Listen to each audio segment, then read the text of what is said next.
In group after group, I've asked the same question and gotten a very similar result. How many of you have ever had someone, besides a parent, intentionally disciple you in the ways of Jesus? I'll get a couple hands go up. I'll say, okay, who are you talking about? They'll be like, my mother. I'm like, yeah, I said not your parent. Be like, a Bible class teacher. What do? They taught Bible class. Okay, that's not really what I'm talking about. It's a start, but it's not really what I'm talking about.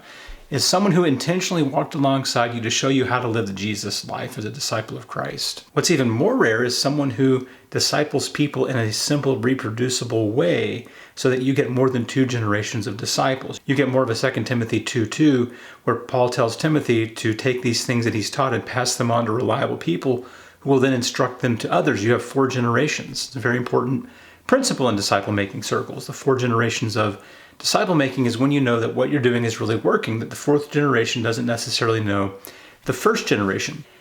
If you don't mind just taking a second to hit that like button so that YouTube can pass this on to more people, I would sure appreciate that. So here we go. One of the most important principles that we can learn about making disciples is that if you want to be successful in making disciples, Jesus showed us exactly how to do it. Whenever we think about the teachings of Jesus, we think about moral truths, we think about kingdom principles, but do we really think about the fact that Jesus discipled his followers so that they could in turn make disciples of the nations per the Great Commission by baptizing and teaching them to obey everything that Jesus commanded? That not only are the red letters and the teachings and the truths there important, but the black letters are also important. Because Jesus was going somewhere. Jesus was taking them. Jesus was doing ministry right there in front of them, inviting them into the process, bringing them along, giving them the responsibility here and there, the sending of the 12, the sending of the 72, going to prepare the upper room, leaving disciples at the bottom of the transfiguration so that they could struggle with casting out a demon that they couldn't figure out how to do, so that Jesus could then come back and instruct them on how to cast out the more difficult demons. Jesus was constantly modeling, not just instructing through words, yes, very important, but was also modeling what the kingdom life looked like, what kingdom priorities look like. The fact that he would go off early in the morning to pray in solitary places for untold amounts of time before he would start his day and come and minister with them. They saw all these things. They saw Jesus resurrected. They saw Jesus crucified. The fact that he lived a cruciform life of self-sacrifice and subservience and complete obedience to the Father. Jesus modeled those things not only by his words, which is specific revelation and instruction, but through his actions.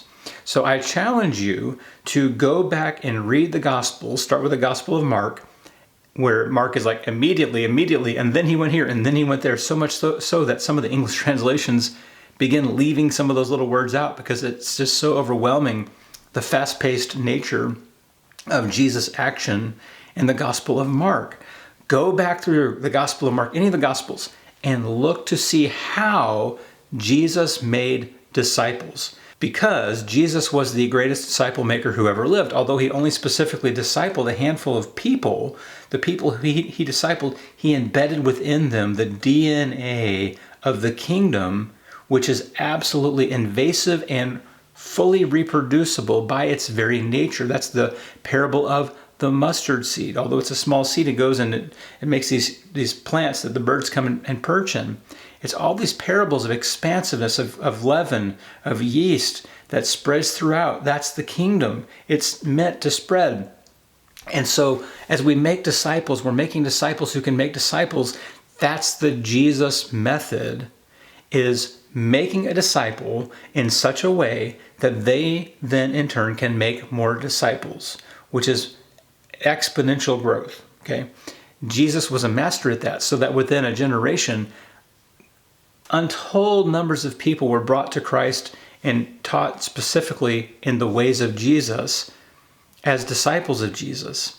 Now, one of the proponents of this idea is a man who's now in his 90s named Robert Coleman. He wrote a book a couple decades back called The Master Plan of Evangelism. I'm going to put a link in the description to that book and a link to a PDF of a revised version of that book. And one of the things that Coleman did when he revised that in the last 5-10 years or so was that he realized that as he mapped out how Jesus discipled his followers, the Jesus approach, he realized that he missed the first step. that the first step in Jesus' disciple making was one of the most important, and it's the incarnation. That God, when he chose to make kingdom people for himself, to teach them in the ways of the kingdom and of Christ, that Jesus came in the flesh. He came in fleshed, incarnate, so that he could walk and talk and model and show and demonstrate and correct and adjust live, hands-on, hand on shoulder, give a hug, give them a noogie or something. Whatever it is that Jesus did, that's the black letters. He went, he did. And then he took them here, and then he took them there, and then he asked them this. It all starts with incarnation, not just with Jesus, but with us as we go out and flesh into the world, hands and feet of Jesus, bumping up against people, that we are engaging in the gospel of the kingdom in real time. And so I'm very excited about this. So go back again, read the Gospels with that in mind, download this book, Revisiting the Master Plan of Evangelism, and read that book. And you're going to begin to get an idea of what the most effective disciple-making principles could ever be. And then we begin looking for methods, or just imitate what we see Jesus doing with people in our lives.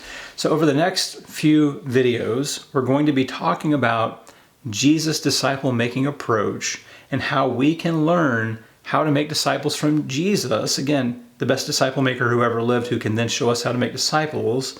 We're going to be learning his approach so that we then can use it with others. And so in a sense, Jesus is discipling us today through the scriptures. And as we go out and we begin to implement the things that we see Jesus doing to make disciples, we continue to come back to the scriptures. We continue to go to God in prayer. We continue to ask for clarification, for empowerment, for boldness, for movement, because Jesus prayed for workers to enter the harvest field. Jesus said the harvest is plentiful, but the workers are few. Therefore, ask the Lord of the harvest to send out workers into the harvest field. Jesus is modeling for us something to pray about, that as he's discipling and trying to reach the world with the gospel of the kingdom, this is a prayer that he is praying, and he's asking us to pray the same prayer. And so as you go out into the world, as you prayer walk, as you encounter people, as you invite people into discipling relationships and into Bible study, into a closer walk with Jesus, you are going to be equipped in the ways of Jesus, the methods and the means of Jesus, and the message of Jesus. Again, yes, it's the red letters too. We have to know his instruction, and we have to know his action. And the only way to get to know that is on an intellectual level and a familiarity level, is to be in the Word of God, and then on an experiential level to take what we're learning, what we're seeing, what we're watching and hearing in Jesus through the scriptures through our prayers, to begin allowing God and to submit to God to help us into a discipling process with people in real time, experiential, that we are practitioners, not just theoreticians.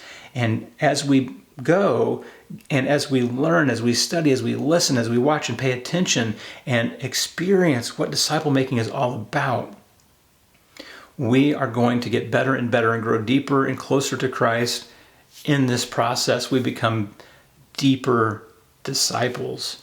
So maybe you're like the people in the classes that I've asked who have had no one to disciple you. I don't know that video, actually I do know that video is not the best way to do this, but that's really all the best we can do for some of us who are just in a place where there is no resource, there is no person to walk us through this.